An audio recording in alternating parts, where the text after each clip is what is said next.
Embrace the power of knowledge at Sanskriti University, ranked first in most promising university in engineering and management in India. Visit www.sanskriti.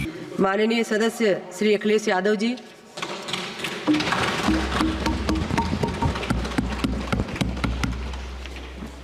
सभापति महोदया, मैं आपका बहुत धन्यवाद देना चाहता हूं कि आपने मुझे बजट 2024-2025 में बोलने का मुझे मौका दिया है। इस सरकार का लगातार ये 11वां बजट है। 11वें बजट के बाद भी नाउम्मीदगी दिखाई दे रही है और सरकार में है तो सरकार के लोग तो अच्छी बात करेंगे ही, न केवल नाउम्मीदगी दिखाई दे रही है बल्कि जो चेहरों पे खुशी होनी चाहिए थी सरकार बनने के बाद, वो चेहरों पे उतनी खुशी नहीं दिखाई दी।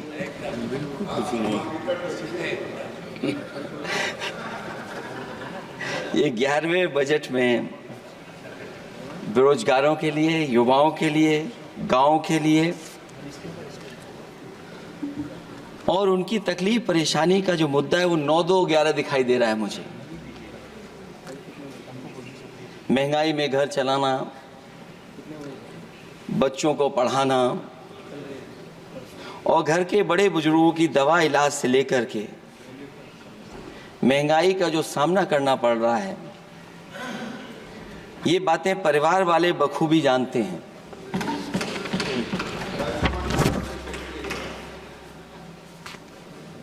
मैं जब सत्ता पक्ष के लोगों के जो आंकड़े देखता हूं और सुनता हूं,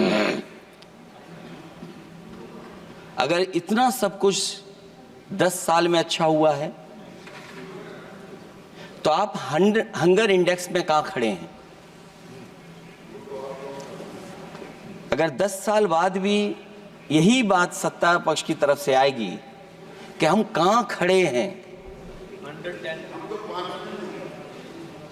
आपने बड़ा सपना दिखाया make in India. Uttar Pradesh जैसे बड़े स्टेट से सबसे ज्यादा लोकसभा के सांसद चुने जाते हैं। हमें कोई बहुत बड़ा प्रोजेक्ट नहीं मिला, कोई बड़ा प्रोजेक्ट नहीं मिला, प्रधानमंत्री जी मिले हमें। और अगर कोई सभापति महोदय कोई बड़ा प्रोजेक्ट मिला हो 10 साल में, कोई आईआईएम मिला हो, कोई आईआईटी मिली हो और जो ट्रिपल आईटी किसी समय पर उत्तर प्रदेश को मिली थी, क्या उसमें क्या सहयोग सरकार की तरफ से हुआ है? न केवल ये संस्थाएं बल्कि गवर्नमेंट जो एजुकेशन की इंस्टीट्यूशंस हैं वो सेंट्रल की तरफ से कौन सी नई आ गई? मेडिकल के क्षेत्र में कोई बड़ा संस्था आई हो? जो 2 एम्स आए हैं, मुझे याद है कि रायबरेली का एम्स भी समाजवादी सरकार में जमीन दी गई, उसके परिणाम है कि वह एम्स बन गया। गोरखपुर में भी जो एम्स आया, समाजवादी सरकार थी, जमीन दी गई, तब एम्स आया। और जो एम्स आ भी गए हैं अगर वहां 2, क्या उनमें पर्याप्त इलाज मिल पा रहा है? केवल यही नहीं, मेक इन इंडिया सपना तो ये दिखाया गया था कि अगर प्राइवेटाइजेशन हो जाएगा तो नौकरियां मिल जाएंगी। कुछ हद तक तो बहुत सी चीजें प्राइवेटाइज हो गईं, लेकिन नौकरियां कम होती चली गईं। और जो सबसे बड़ा सवाल है, जो पीड़ित परिवार के लोगों को जो हक और सम्मान मिलता है, क्या ये सरकार वो दे पा रही है? टैक्स कलेक्शन में सपना दिखा रहे हैं कि हम यहां पहुंच गए हैं। आखिरकार एक्सपोर्ट क्यों कम होता चला जा रहा है? और हम जो ट्रेड डेफिसिट है उसको कैसे खत्म करेंगे?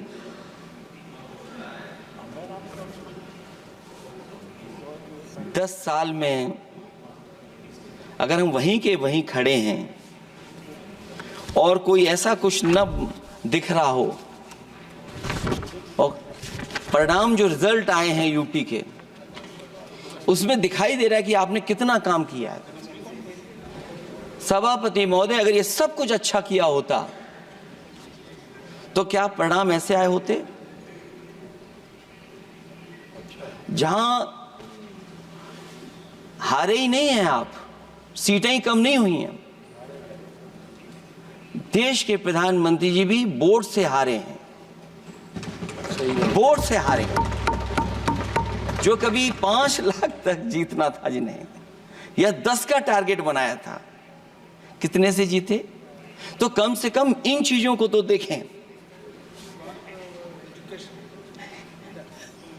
मैं जब सुनता हूं सत्तापक्ष लोगों को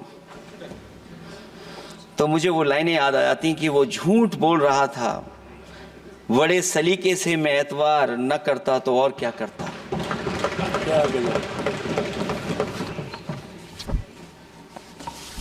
मुझे याद है कि देश के प्रधानमंत्री जी ने जनकपुर में एक झंडा दिखाया था और उस बस में 35 लोग बैठ करके अयोध्या आए थे। सभापति महोदय, उस समय भी मैंने मांग की थी कि जहां से जनकपुर से यात्रा शुरू हो रही है और अयोध्या तक बस से लोग आएंगे तो पता नहीं कितने घंटों में आएंगे। मैंने मांग की थी कि वहां से लेकर के अयोध्या तक एक्सप्रेसवे बनना चाहिए कि कम से कम जो जनकपुर से आए और अयोध्या दर्शन करने आ रहे हैं और बस से आ रहे हैं, कम से कम उनकी तकलीफ परेशानी तो कम होती। जो आप कहते हैं कि एफडीआई बहुत आया है, मैं अभी सुन रहा था, कहा कि टेलीफोन बनने लगे। टेलीफोन बन नहीं रहे हैं, मोबाइल बन नहीं रहे हैं। वो समाजवादी पार्टी के समय पर नोएडा में जो इंडस्ट्रियल पॉलिसी थी, इलेक्ट्रॉनिक पॉलिसी थी, उसके तहत आई थी। वो इंडस्ट्री जितनी आई है उस समय उस पॉलिसी के तहत आई और बन नहीं रहा है, मेक इन इंडिया नहीं हो रहा है। लेकिन जमीन किसने दी है? जमीन किसने दी थी उन लोगों को? बिना जमीन पर हवा में बना दो तो मैं आपका धन्यवाद दूंगा। उस पॉलिसी के तहत वो झूठ बोल रहा था बड़े सलीके से। आप कह रहे हैं कि एफडीआई लाए हैं हम लोग। एफडीआई, अगर पूरे देश का हम एफडीआई देखें तो उत्तर प्रदेश को कितना एफडीआई मिला है? सभापति महोदय, अगर 1% से ज्यादा भी एफडीआई उत्तर प्रदेश को मिला हो तो बताइएगा आप। जो प्रोजेक्ट डिले हो रहे हैं, जिसकी वजह से कॉस्ट ओवररन हो रही है, उसका जिम्मेदार सभापति महोदय कौन है? डबल इंजन की सरकार है। लखनऊ में भी सरकार आपकी है, दिल्ली में भी सरकार आपकी है। आखिरकार ऐसा क्यों हो रहा है? और आज ही जब सदन में सभापति महोदय हम लोग आए हैं तो एक और रेल एक्सीडेंट की खबर सुनी है। जब से ये सरकार आई है, रेल एक्सीडेंट्स और पेपर लीक में कंपटीशन चल रहा है कि कौन आगे जाएगा।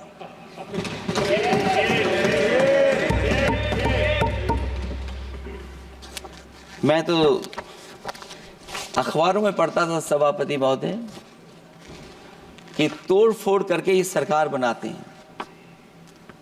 अभी एक सदस्य पिछली बार वो तोड़ फोड़ कर करके शायरी भी बनाने लगे हैं। जो प्रोजेक्ट और जिस प्रोजेक्ट के लिए प्रधानमंत्री जी एयरफोर्स का सबसे बड़ा हवाई जहाज हरकुलिस विमान लेकर के आए थे और वो सड़क पर उतरे थे, वो एक्सप्रेस वे पर उतरे थे, मैं समझता हूं सभापति महोदया, यहाँ जितने माननीय सदस्य हैं सब ने देखा होगा और सब ने निर्देश के अनुसार उस पर ट्वीट भी किया होगा।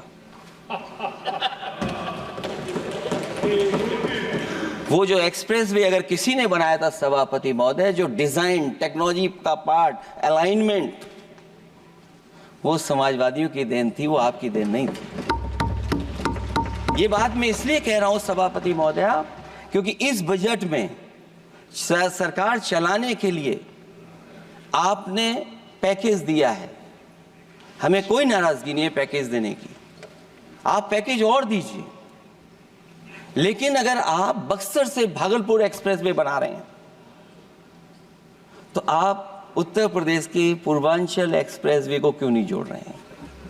और मैं तो कहूंगा आपसे कि केवल अगर आप 25 किलोमीटर जोड़ देंगे, जहां पूर्वांचल एक्सप्रेस वे रुक गया था, केवल 25 किलोमीटर आप जोड़ देंगे तो दूसरे काम को अपना जो बनाते हैं, आप ये कह पाएंगे कि दिल्ली से लेकर के आपने भागलपुर तक एक्सप्रेस वे दिया है। हाँ जी, वो अभी से नहीं, बहुत पहले से बन रहा है। बहुत पहले से बन रहा है।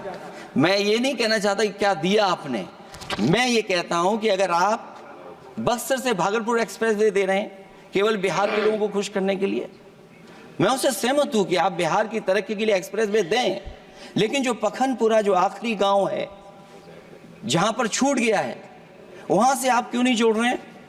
और हमारे स्टेट के लिए आप कोई नया एक्सप्रेस वे क्यों नहीं दे रहे हैं? आप हमारे लिए क्यों नहीं दे रहे हैं एक नया एक्सप्रेस वे? आप दिल्ली के बजट से दे रहे हैं, आप यूपी अपने बजट से बना रहा है। आप बताइए कोई यूपी को आपने एक्सप्रेस वे दिया हो? कोई एक्सप्रेस वे नहीं दिया। और मैं तो कहूंगा, और याद दिलाइएगा अपनी सरकार को,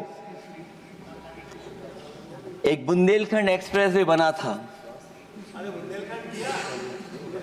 अभी बताएंगे आपको उसका भी।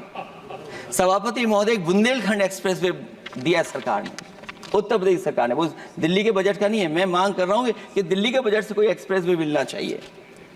जो बुंदेलखंड एक्सप्रेस वे दिया, प्रधानमंत्री जी उद्घाटन कर करके वापस लौटे। अब रिपेयर का पैसा कौन देगा? वो आज भी रिपेयर मांग रहा है। सभापति महोदय, कोई कल्पना कर सकता है कि नया एक्सप्रेस वे बना हो जिसका प्रधानमंत्री जी ने उद्घाटन किया हो, वो आज रिपेयर मांग रहा हो? और वो एक्सप्रेस वे 6 लेन नहीं है, वो 4 लेन है। मैं इसमें भी सुझाव देना चाहता हूं, ये जो बुंदेलखंड वाला एक्सप्रेस वे है, ये अभी 15,000 करोड़ से ज्यादा का बना है स्टेट गवर्नमेंट का। इसको मुनाफा नहीं हो रहा, टोल कलेक्शन नहीं है बहुत ज्यादा। इसको सतना से जोड़ दिया जाए और बुंदेलखंड जहां से शुरू हो रहा है हमारे डिस्ट्रिक्ट इटावा से, कम से कम उसको हरिद्वार तक ले जाना चाहिए। अगर हरिद्वार से लेकर के सतना लोग चले जाएंगे तो शायद बुंदेलखंड के लोगों को भी लाभ होगा। और सबसे बड़ी बात है सभापति महोदय, दिल्ली और लखनऊ मिलकर के उन एक्सप्रेस वे की सेफ्टी से और उसकी डिजाइन से खिलवाड़ कर रहे हैं। जो इंडियन रोड कांग्रेस कहती है, जो डॉक्यूमेंट कहता है, वो ये कहता है कि मीडियन सड़क का 12 मीटर से लेकर के 14 मीटर होना चाहिए। आप जाकर के देख के आइए, जो पूर्वांचल वाला बना है उसका मीडियन कितना है?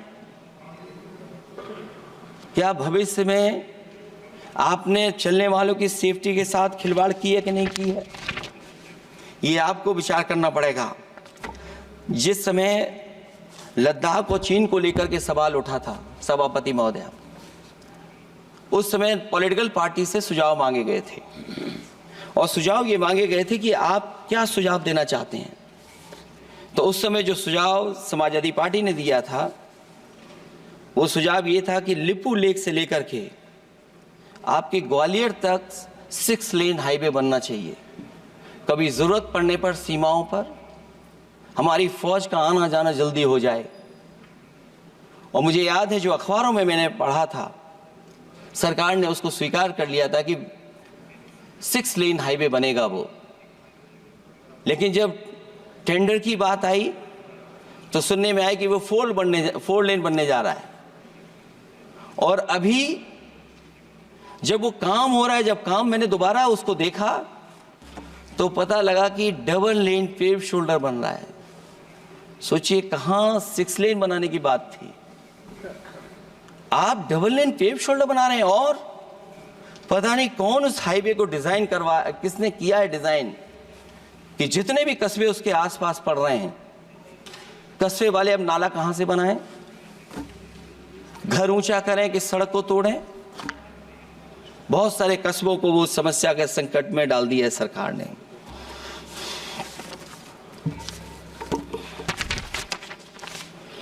जो सरकार मंचों से ये कहती थी कि हम किसानों की आय दोगुनी कर देंगे,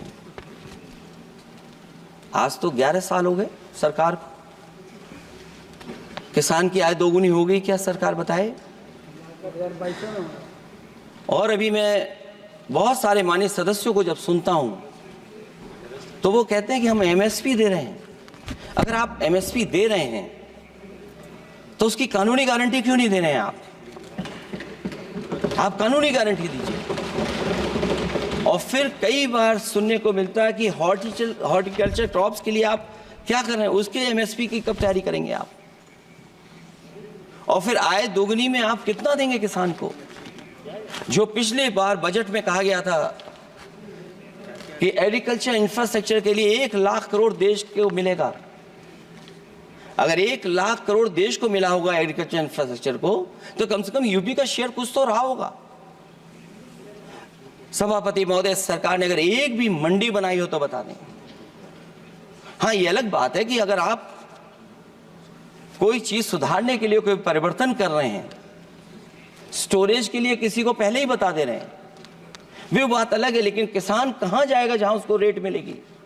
और फिर ये इस बजट में कहा जा रहा है कि हम 109 high yielding and climate resilient varieties लाएंगे। तो सभापति महोदय, हम अपने माननीय मंत्री से कहेंगे कि वो ग्लोबल वार्मिंग के लिए जो आप काम पिछले कितने वर्षों से कर रहे हैं, क्या हुआ उस ग्लोबल वार्मिंग का? COP21 में भी आप हुआ है, G20 में भी आपने आश्वासन दिया और कुछ नहीं किया, तो आपको क्या लाना पड़ रहा है? 109 high yielding and climate resilient varieties. आप मुझे बताओ किसान पर कब तक पहुंचाओगे आप? और उसको पहुंचाने के लिए आपके पास क्या इंतजाम है? और फिर दूसरे पैराग्राफ में फिर बदल जाते हैं आप। अभी आप बात कर रहे हैं रेजिलेंट वैरायटीज की, और फिर आप कह रहे हैं कि हम नेचुरल फार्मिंग को बढ़ावा देंगे। सभापति महोदय, इस सरकार बताए कि रेजिलेंट क्रॉप सीड्स कब तक पहुंचा देंगे, उससे लाभ किसानों को कैसे मिलेगा, और फिर नेचुरल फार्मिंग जो अभी भी कर रहा है किसान कई जगह पर, उसके लिए क्या अलग से पैकेज है आपके पास बजट में? आपने तो केवल सभापति महोदय एक चीज सीखी है पार्ले जी बिस्किट से, महंगाई और मुनाफा। इस सरकार ने 10 साल में डीएपी की बोरी को, खाद की बोरी को छोटा कर दिया। इससे और ज्यादा छोटा मत करना आप।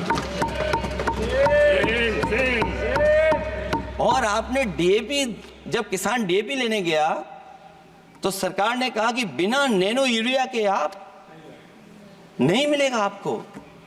मैं सरकार से जानना चाहता हूं कि नैनो यूरिया से क्या लाभ पहुंचा है किसानों को, ये बताइए। नैनो यूरिया से क्या लाभ पहुंचा है सरकार बताए।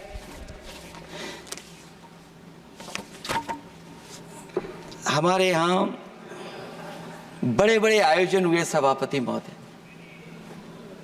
इन्वेस्टमेंट मीट के बड़े बड़े आयोजन हुए इन्वेस्टमेंट मीट के, और 5 लाख करोड़ के एमओयू साइन हो गए। 5 लाख करोड़ के। मैं ये सभापति महोदय, बजट हमारी क्या मदद कर रहा है उत्तर प्रदेश के उद्योग लाने के लिए? और ऐसे आयोजन हुए जिसमें देश के प्रधानमंत्री आए, देश के राष्ट्रपति आए, और देश के जितने बड़े उद्योगपति सब आए थे। लेकिन आज यूपी को क्या मिला वहां पर? किसानों के लिए एग्रीकल्चर सेक्टर में बड़े बड़े एमओयू हुए, लेकिन आज जमीन पर कुछ नहीं दिखाई दे रहा है। मुझे याद है समाजवादी सरकार में, क्योंकि देश का सबसे ज्यादा उत्पादन दूध का अगर कहीं हो रहा है तो उत्तर प्रदेश में हो रहा है, और उस उत्पादन को बढ़ावा देने के लिए और इन्वेस्टमेंट लाने के लिए उस समय की सरकार ने फैसला लिया कि अगर बाहर से भी कोई डेयरी या डेयरी प्लांट लगाना चाहेगा तो उसमें सरकार सहयोग करेगी। और परिणाम यह हुआ कि गुजरात की 3 अमूल प्लांट लग गए यूपी में। तो मैंने उद्घाटन किए, एक डेयरी से हुआ तो देश के प्रधानमंत्री जी ने किया,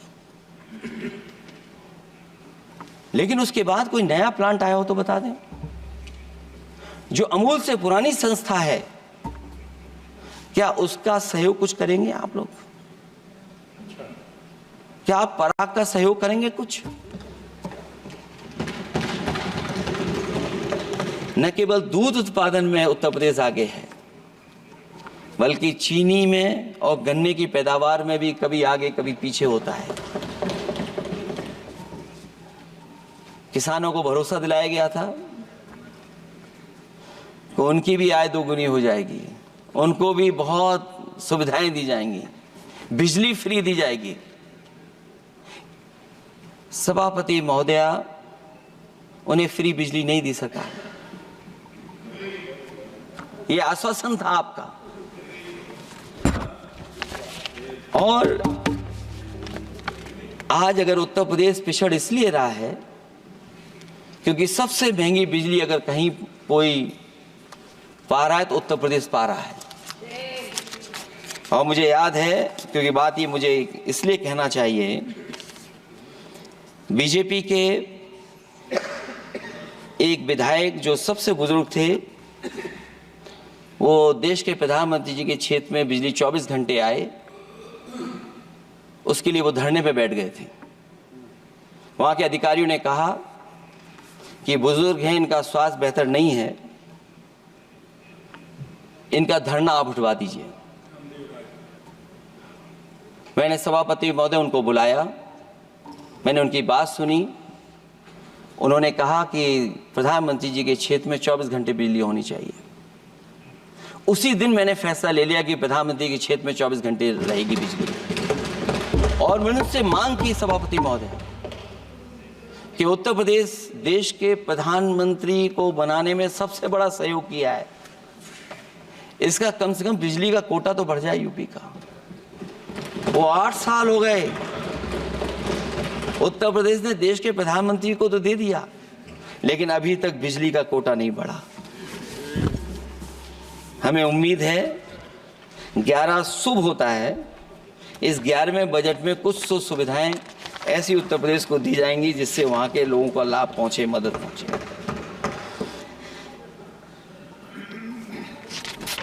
जहां किसान आत्महत्या कर रहा है, और पिछले 10 साल में सरकार जानती होगी कि कितने किसानों ने आत्महत्या की है, लाखों लाख किसान आत्महत्या कर चुके हैं। जहां किसान तकलीफ और परेशानी में है,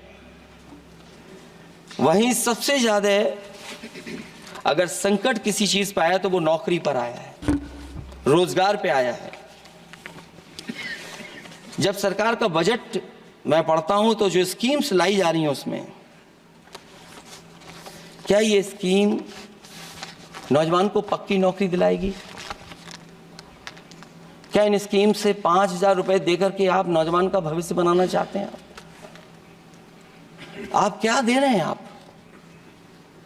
और मुझे तो ये लगता है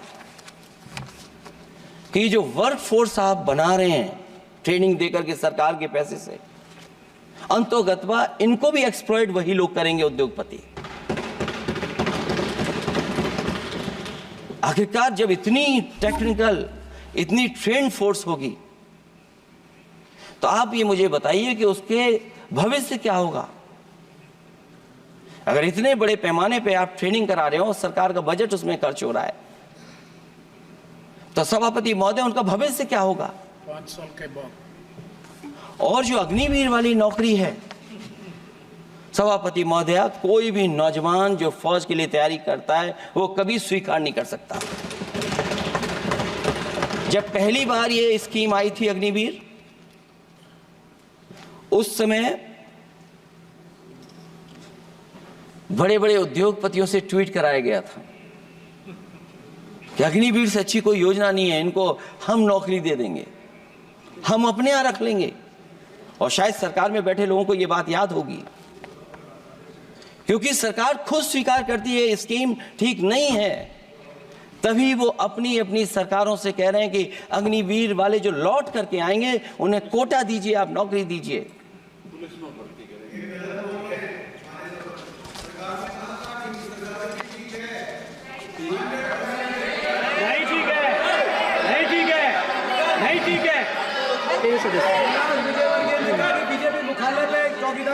सभापति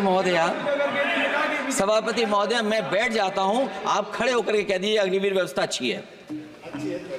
मैं इस सभा में खड़े होकर कहता हूं, उस राज्य से तो हिमाचल प्रदेश से जिसने पहला परमवीर चक्र विजेता मेजर सोमनाथ शर्मा दिए, कारगिल के युद्ध में सबसे ज्यादा शहीद होने वाले हिमाचल प्रदेश के वीर नौजवान थे। 4 परमवीर चक्र विजेता हुए, उसमें से 2 कैप्टन विक्रम बत्रा और सूबेदार संजय कुमार हिमाचल प्रदेश से हुए। और मैं कहता हूं, जी हां, जो लंबे समय से मांग थी 1 रैंक 1 पेंशन की किसी सरकार ने पूरी नहीं की, वो नरेंद्र मोदी जी की सरकार ने यहां पर पूरी की है। और मैं एक बात और कहता हूं, अखिलेश यादव जी सुन ले, अग्निवीर में 100% एम्प्लॉयमेंट की गारंटी है और रहेगी। माननीय सदा साहब अपनी बात। सभापति महोदया, जो मैंने बहुत छोटा सवाल पूछा था, मैं दूसरी बात कहता हूं, अगर ये जो बात आप कह रहे हो, तो आपको जरूरत क्यों पड़ रही कि आपको उत्तर प्रदेश में और प्रदेशों में कोटा देना पड़ रहा है 10%? सभापति महोदय, बैठिए। सभापति महोदय, जहां तक परमवीर, रुक जाइए,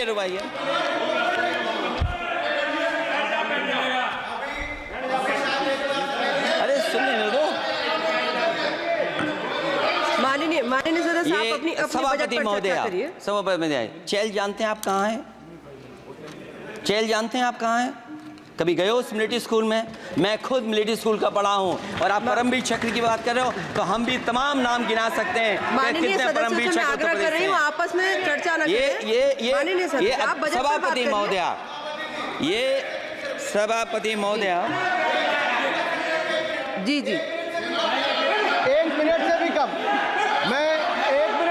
मैं आपके सामने कहना चाहता हूं, ये तो केवल मिलिट्री स्कूल गए हैं। मैं आज भी टेरिटोरियल आर्मी के 124 रेजिमेंट में कैप्टन के रैंक पे अपनी सेवाएं दे रहा हूं। अखिलेश जी, केवल ज्ञान मत बांटिए। राहुल गांधी जी के साथ बैठकर अब वहां बुलाने का झूठ बोलने की आपको आदत पड़ गई। प्लीज बैठिए, प्लीज।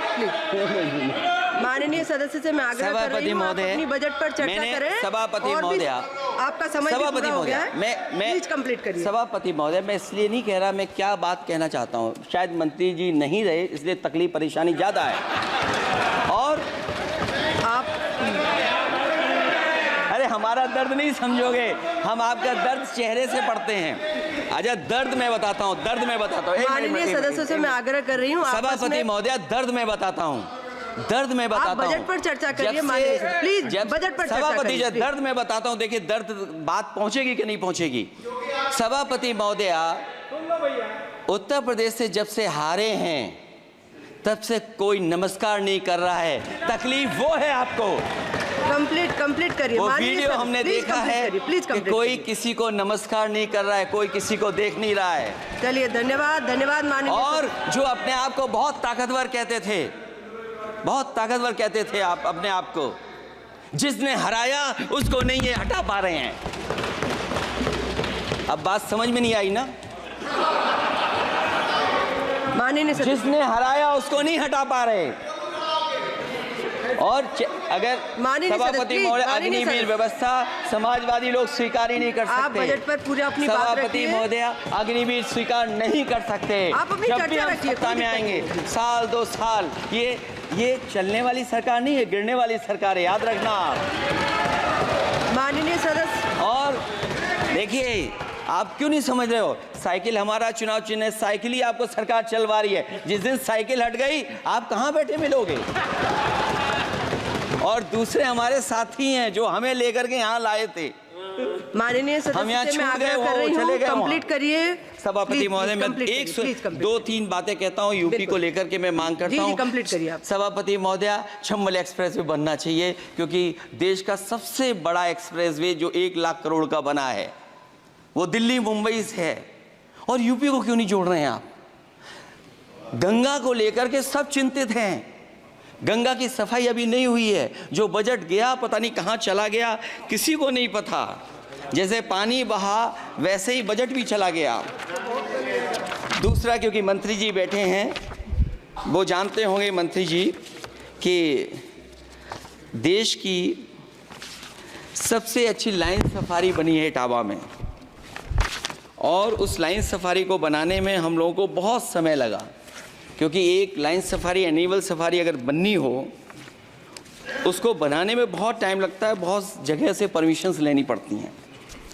हम लोगों को परमिशंस नहीं मिली, और क्योंकि वो प्रोजेक्ट अच्छा है, एशियाटिक लाइन्स की ब्रीडिंग शुरू हो गई वहाँ पर।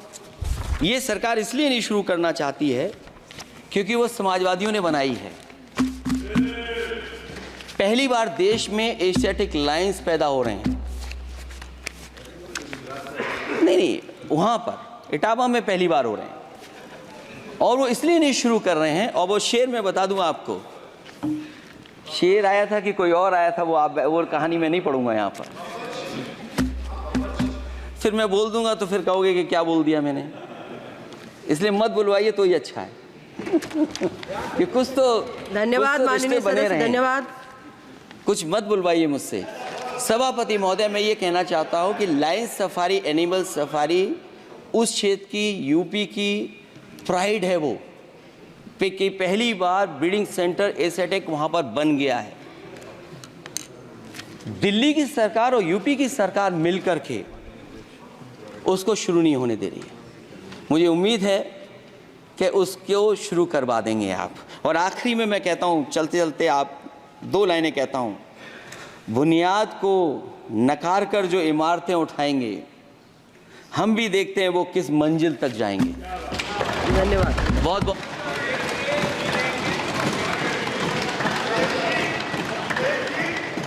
अखिलेश जी, कुछ ज्ञान माननीय विपक्ष के नेता को भी दे दीजिए। आपने अच्छा भाषण दिया, उनको भी सिखा दीजिए। हालांकि अयोध्या को मैंने कहा हम काम नहीं रोक रहे हैं, लेकिन सभापति महोदय मैं कहना चाहता हूं, इन लोगों का कौन टाउन प्लानर है, कौन आर्किटेक्ट है, मैं नहीं जानता हूं, लेकिन ये जब सरकार से चले जाएंगे तो विश्व की सबसे बढ़िया नगरी अगर कोई बन करके दिखाएंगे तो वो अयोध्या नगरी होगी। माननीय सदस्य को इससे बड़ा सम्मान और कोई नहीं हो सकता।